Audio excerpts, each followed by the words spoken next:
America, America.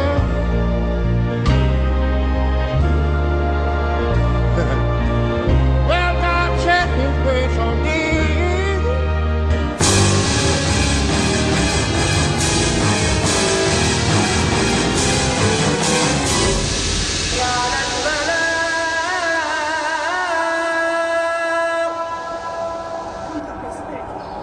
حي على الفلاح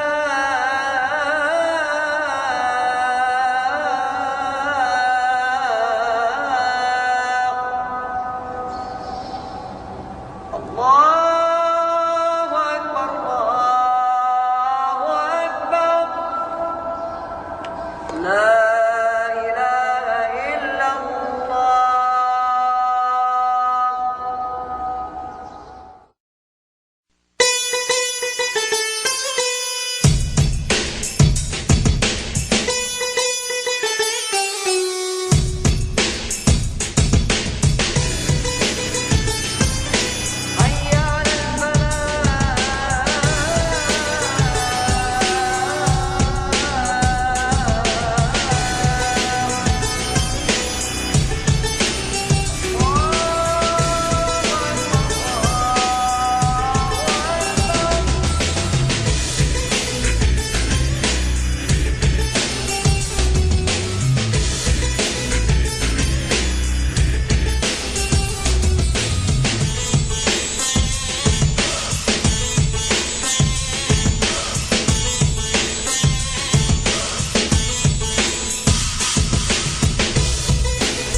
It's not a new idea. President Bush talked about it back in 1991. It is a big idea, a new world order. There is a chance for the President of the United States to use this disaster to carry out what his father, a phrase his father used, I think, only once, and hasn't been used since, and that is a new world order. We have before us the opportunity to forge for ourselves and for future generations a new world order.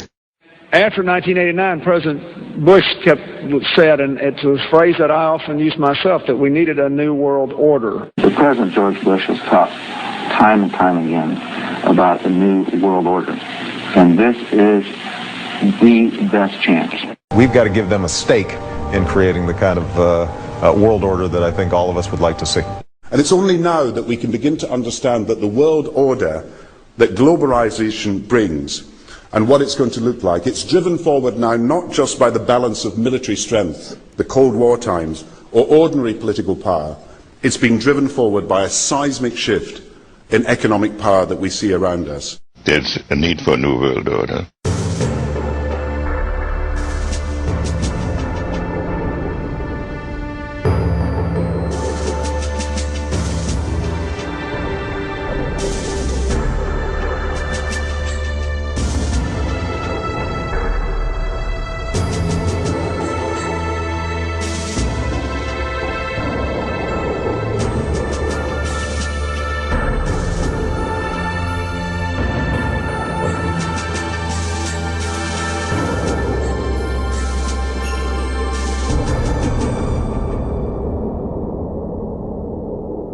Well, Tom, I'm sure being a long-standing member of the Rockefeller apparatus and as a member of the Council on Foreign Relations of long-standing, you're fully aware that there is an elitist core in this country that has seen value in subsidizing communism or protecting communism. It has? Sure. You're accusing me of subsidizing communism? No, I'm saying because that I happen to belong to a there is an elite core study group. No, wait a minute. There is an elite core in this country that has dominated American society. Well, I'm not one of them. The Trilateral Commission. The Trilateral Commission, Council on Foreign Relations. State Department, I suppose. Well, let's face it, they've dominated the State Department for 40 years, and pretty much openly. All right, but what are they trying to do? Well, their objective is to try to bring about a gradual transition in our society a dissolving of sovereignty and a moving steadily to the left on the political spectrum. Well, who are the they? belief, the elitist groups that I mentioned, particularly key individuals and policymakers in the Council on Is the Foreign International Relations. Monetary Fund part of this? Well, I would say the International Monetary Fund has certainly been set up for the purpose of facilitating that transfer of sovereignty and transfer of wealth on the road. All right, we to elected something. Mr. Conservative. Let me just finish the point, because otherwise we're going to have a lot of unanswered questions. That you are looking at a group that has worked to bring about the dissolution of national sovereignties on the road to world government. And certainly you're familiar with local professor Carroll Quigley, who has been part of your club, in which he admitted all this. And he said in his book, Tragedy and Hope, the only thing I disagree is that we've worked to keep it a secret. And you see Arthur Schlesinger Jr. writing way back in 1947, says, yes, this is the hidden policy of America. But we can't tell the American public because they're too unsophisticated to see the value. What is the instrumentality of world government? What is the instrumentality through which... to say about Arthur Schlesinger. That's the silliest statement I ever heard. He never made anything like that. Well, let me suggest that you read the May-June issue of the Partisan Review of 1947, Tom, and you can read it for yourself. It's called Arthur Schlesinger said there was a conspircy, to promote communism. No, he didn't use the word conspiracy. He said the objective was to bring about... Well, let me finish. I'll tell you. He said that the objective, the secret policy, which we can't tell the American public because they're not sophisticated enough to see the value, is that through a steady result of erosion of New Deals, we bring the American society steadily to the left, and through a sound concept of benign containment, we merge into the vital center of the socialist left. Those are his words, not mine. And people better understand that they mean exactly what they're saying. It's a new world order they're trying to create, and they're trying to do so not only without approval or consent of the governed in this country, but despite the popular will. This is a straightforward assault by the elitists. I had planned another closing message, but I feel compelled to say what I'm about to say. Now, I risk sounding like a conspiracy theorist, but it's no longer a theory. What I'm about to say is fact. The secret organizations of the world power elite are no longer secret. They have planned and are now leading us into a one-world communist government. The combining of national governments started with the European Union. That union started with trade agreements, then a common currency, the euro, and now a European Parliament that is feverishly passing laws that override the laws of the member nations. A constitution was drafted but rejected by a few of those nations, but never mind. They implemented it anyway. Now it's North America's turn. Building on the North American Free Trade Agreement, the NAFTA section of the Commerce Department is busy drafting laws and regulations for a North American Union, a union of Canada, America, and Mexico. The President has attended secret meetings and signed at least 2 agreements under the Security and Prosperity Partnership Program. Information leaked out about the meetings, and now it is all in the open. No treaty has been signed, so Congress has not become involved. However, money from our Treasury is now being spent for this effort. We will have a new currency, the Amero, and a new constitution modeled on the Soviet Union's constitution. Our rights will not be inalienable, but they will be granted by government, who can also take them away. One sign that this is our future is the plans for the superhighways from southern Mexico through America and into Canada. These plans are not secret any longer. Huge amounts of property will be taken in the name of free trade, peace, and security. You will have a national ID card with a radio frequency chip in it. That's already law in America and will be implemented by May 2000. This man voted for it. You will not be able to move about freely. This is terrorism of the most worst kind, brought on you by our own government. The strongest, freest nation in the history of mankind will be averaged into world communism. Is that what you want? Are we the people still in control of this nation? We must begin to act like we are. You know, I was asked the other day about whether or not I really thought the American people had the stomach to stand up and stop this nonsense, this direction from a group of elites in absolute contravention of our law, of our Constitution, every national value. And I hope, I pray that I'm right when I said yes. When we are successful, and we will be, we have a real chance at this new world order. So, in conclusion, ladies and gentlemen, a new world is emerging. It is a new world order. Do you think maybe somebody should take a vote if we're going to merge the United States with Canada and Mexico? Maybe, people like you and me vote. Our first President Bush said that the New World Order was in tune, and that's what they were working for. The UN is part of that government. They're working right now very significantly for a North American Union. That's why there's a lot of people in Washington that don't care too much about our borders. They have a philosophic belief that national sovereignty is not important. It's also the reason I have made very strong suggestion that we need not be in the United Nations for our national security. What do you think about our borders and immigration policy?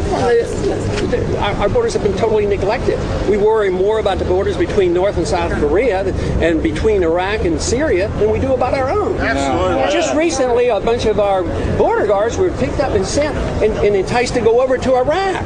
It's insane. I mean, we should have more border guards, and the only way you can afford it and get the personnel is bring our troops home. Worry about ourselves. We don't even have the money to finance this world empire that we operate under. We have to borrow almost $3 billion a day just to pay for the war and our extravagance. And we borrow it from none other than China and Japan. I mean, we don't even have enough wealth produced in this country to finance the amount of spending that we have. And it will come to an end, and I think most Americans realize it. Middle-class Americans and poor Americans have already suffered the consequences. Their standard of living has already started down. Those who are doing well know deep down in their heart they're doing it on borrowed money. And that is going to come to an end. It's also the reason I emphasize the importance of sound money. If you allow governments, any time throughout all of history, to print money, they always print too much and they destroy the money. Our dollar is worth 4 cents of what it was when the Federal Reserve was created. The Bush administration's open borders policy and its decision to ignore the enforcement of this country's immigration laws is part of a broader agenda. President Bush signed a formal agreement that will end the United States as we know it, and he took the step without approval from either the U.S. Congress or the people of the United States. Bill Tucker reports. The Security and Prosperity Partnership of North America sounds benign, hardly like a policy that critics call NAFTA on steroids. It's a deal that few have even heard of. It's being done again by very few people at the very top on behalf of the investment class, but the working class of people. Political officials across our country, from communities, from cities and so forth, they don't know anything about this. Yet it was agreed to by Mexico's President Fox, Canada's Prime Minister Martin, and President Bush in 2005. This SPP includes, for instance, a committee that is sitting down to harmonize our meat inspection and food safety. So how far away from a trade agreement can your dining room table and what you feed your kids be? Other parts of the agreement mention border security as an issue, which include all of North America. In fact, the name of the agreement is not Security and Prosperity of the United States, but of North America. Included in that bill is a section which calls for the securing of Mexico's southern border by the United States and Canada. Lou, that's not the border with the United States, that's the border they share with Belize and Guatemala. But as we watch this thing progress, these working groups are continuing, they're intensifying. What in the world are these people thinking about? Go back and look at your founder, Edward Mandell House, because he wrote the book Philip Drew Administrator, and in this, Colonel House said that what he envisioned for the world was a world government along socialist lines as envisioned by Karl Marx. Now that's your leader.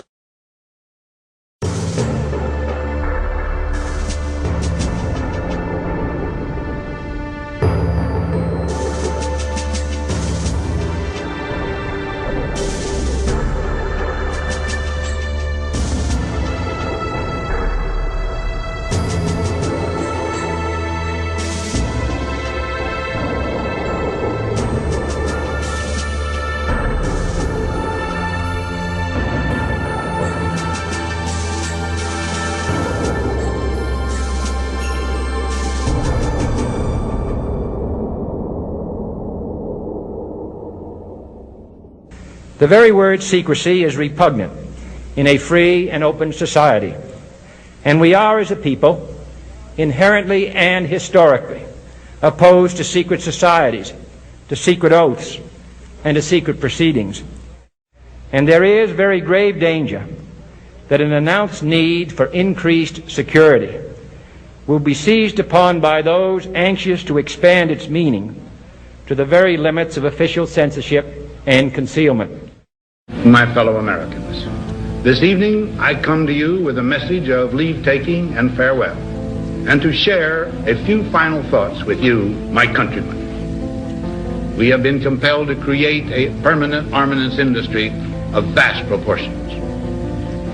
3.5 million men and women are directly engaged in the defense establishment. The total influence, economic, political, even spiritual, is felt in every city, every state house, every office of the federal government. We recognize the imperative need for this development, yet we must not fail to comprehend its grave implications.